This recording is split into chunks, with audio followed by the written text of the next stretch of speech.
నా అన్వేషణ కాస్త 2 రోజుల నుంచి నా అన్వేషణ పైన చాలా వరకు అందరూ కూడా సైలెంట్గా ఉన్నారేమో అనుకుంటున్నారు. బట్ ప్రజల ఆగ్రహం ఇంకా కొనసాగుతూనే ఉంది. దొరికితే మక్కలు కొడతామని ప్రజలంతా అనుకుంటూ ఉన్నారు. అంటే మీరు ఎంతైనా మాట్లాడుకోండి, నేను మాట్లాడాల్సిందే మాట్లాడతా, నేను మీ మాటల నుంచి డబ్బులు సంపాదిస్తున్నా, మళ్ళీ 8 లక్షల రూపాయలు వచ్చాయని చెప్తూ ఇంకా విర్రవీగిపోతున్నాడు. నువ్వు చేస్తోందే ఓ క్రైమ్ అని చెప్పి ఇంతమంది తప్పుగా నిన్ను భావిస్తున్నా, నీకు అన్ఫాలో కొడుతూ ఉన్నా, అన్సబ్స్క్రైబ్ చేస్తూ ఉన్నా, నేను మాత్రం ఇలాగే మాట్లాడతాను, నేను డబ్బులు సంపాదిస్తున్న రకంగా తన వాయిస్ కనబడుతోంది. ఏమాత్రం తగ్గడం లేదు. మొన్న 2 ప్రవచనకర్తలు, కొంత సమాజంలో పేరొందిన వ్యక్తులైనటువంటి చాగంటి అండ్ గరికపాటి పైన అనుచిత వ్యాఖ్యలు. తనకు తానేదో బ్రహ్మనని రాసుకున్నాడు.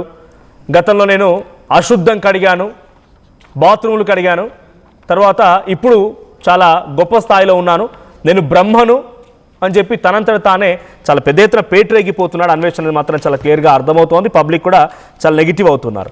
ఎవరైతే తనని విభేదించి అన్సబ్స్క్రైబ్ చేస్తూ అన్ఫాలో చేస్తూ ఉన్నారో వారందరూ కూడా దరిద్రులు అని సంబోధించడం కూడా మరో హాట్ టాపిక్.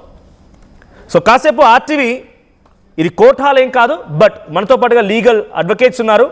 సో ఇప్పటివరకు ఎవరి ఆగ్రహం ఏంటి, ఎవరు ఏ రకంగా మాట్లాడుకొచ్చారు, అన్వేష్పై ఎంత బండబూతులు తిట్టారు, అన్వేష్ ఏ రకంగా దాన్ని రియాక్ట్ అయ్యాడు అన్నీ చూసాం.